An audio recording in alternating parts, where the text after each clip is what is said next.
Hey guys, it was kind of weird to be hearing from me in this video format here, but I wanted to be able to get some information to you the best way that I could. Um, with everything being down, it's one thing to have this virus outbreak and us mainly basically being quarantined here. There's another thing when we had that malware attack and we can't use any of the apps we had. So I'm trying to get this out to you as best I can. So hopefully you'll take a look at this and help you. What I would like for you guys to do is to, if you can, if you have your copy of Animal Farm, go ahead and read the whole book. It's not really that long. I think it's 10 chapters. It'd take you a couple days if you read a few chapters a day. And actually, it's fairly entertaining. I think you'll like the book. But if you would do that, that would be really, really good. But I want to talk a little bit about, and going back to the book, you can also probably find a copy of it for pretty cheap at like half price books, or just order it online if you want. If you can't get a copy, maybe you can borrow one. Well, I don't know. Just do your best. If you get a copy, that's great. If not, we'll deal with it when we finally get back, hopefully in the next couple of weeks. So in the meantime, I hope you're staying healthy, and we got Mrs. Hatch and I, we miss you guys. But I want to take a few minutes and talk a little bit about the book to kind of get you started, because I assigned the first two chapters to you before the break, but we talked a little bit about it. So first and foremost, the Animal Farm is an allegory.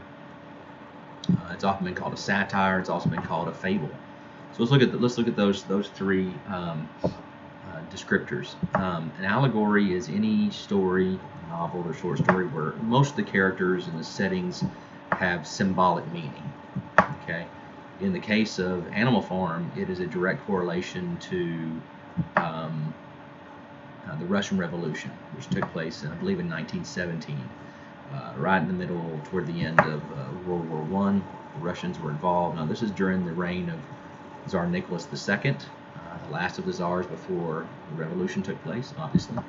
And so it's a parallel to that. So it's an allegory of that whole thing. Satire is a type of writing where individuals or groups are made fun of or in order to point out their vices and their follies to sort of bring about some type of change. It's different from parody. Parody is just when you make fun of something just for the sake of making fun of it. They do it on Saturday Night Live when they parody different people, and other comedy people parody that. And that's not what we're talking about. Satire does sort of the same thing, but there's a deeper reason for it. That they're making fun of these individuals. And so some of the characters in Animal Farm are made to look silly, stupid, even so far as just being mean and nasty.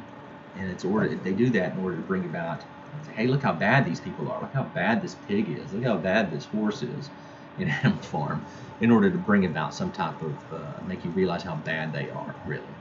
And then a fable, of course, is a story that's got talking animals in it, and there's usually a moral lesson that goes with it. So some people have actually labeled this Animal Farm as a satirical, allegorical fable, if you want to get really technical. But it's definitely an allegory, so we'll just call it that. Now, Animal Farm, again, like I said, parallels the Russian Revolution. In the early 1900s, you had a country that was very upset with its leader, Tsar Nicholas II.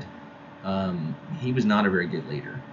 In fact, he even in his own admission said that he wasn't a very good leader. He was not prepared, after his father died, prepared to take the reins of this huge Russian Empire. And World War II was going on. It was not going well for the Russians. A lot of death, a lot of destruction. It was the Great War, the war to end all wars is what they called it at the time. It was not going well, and there was a lot of anger, and out of that rose this group called the Bolsheviks. And the Bolsheviks were a political party that espoused the ideas of communism. And communism is the belief that the government has the ultimate authority in a country, and basically the government controls pretty much every aspect of your life, and controls industry, and controls the media, and things like that. There are people that espouse those ideas today. Here in America, communism is kind of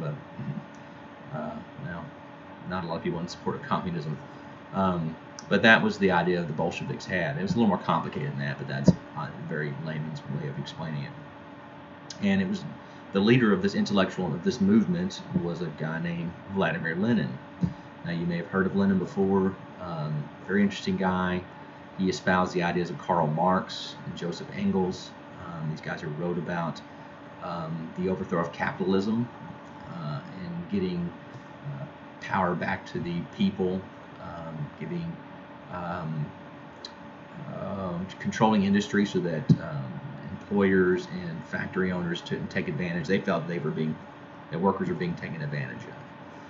So, and he led this revolution, and they ended up overthrowing the Tsar, taking him, arresting him. I think he even gave up. I don't remember exactly, but they ended up executing him and his whole family. So, it's pretty bloody stuff, like most revolutions are, right? So after that, Lenin led this whole change from this monarchy that they basically had in Russia for I don't know how long, maybe 100 years or more before, to this autocratic, very centralized control of the Russian people. Lenin died shortly after the revolution. Not exactly when he died, but he didn't die to see what it turned into later. And sort of two of the guys that sort of went along with Lenin were these two guys. One name was Leon Trotsky, and a guy named Joseph Stalin. Now, you probably heard of Stalin, right? Okay. Not a good guy. Responsible for the deaths of millions of people. This is not a good guy. And Leon Trotsky. So you had Trotsky and you had Stalin. Now these two guys were polar opposites. Trotsky was the intellectual side of the revolution. He was the intellectual. Stalin was this guy who was more street smart. He wasn't dumb, but he was brutal and just downright nasty. And they kind of jockeyed for control after Lenin died. And Trotsky actually ended up he had to flee the country because Stalin was going to kill him. And so he fled all the way to Mexico to get away from Stalin. And from there he wrote and spoke out against what Stalin was doing in Russia. He didn't feel that was what Lenin's ideals were. And for some of it, it wasn't. And eventually a lot of it wasn't.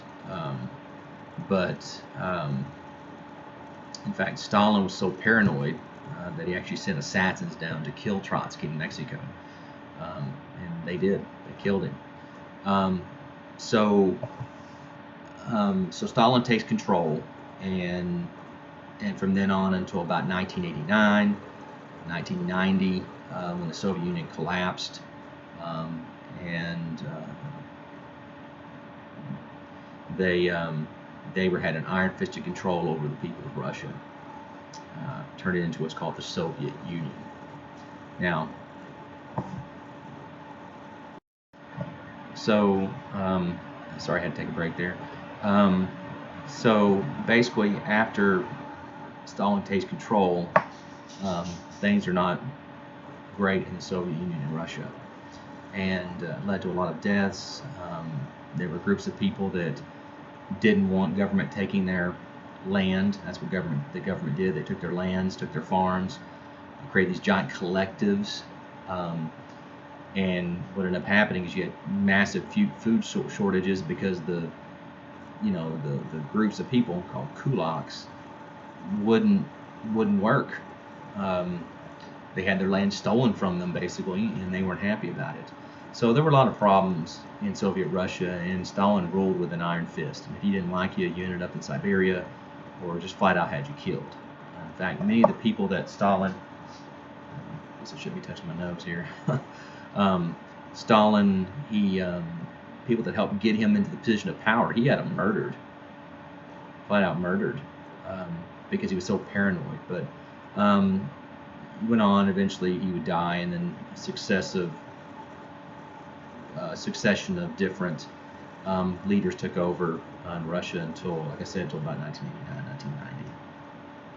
So that's just sort of a brief outline of the Russian Revolution. It's a lot more detailed than that, believe me, but there's videos online that you can watch. and encourage you to do that. Take a look at that. Look at an objective view of it, and I think you'll be interested. So in the next video, I want to talk to you guys about is the parallels between Animal Farm and actual Russian Revolution. Okay.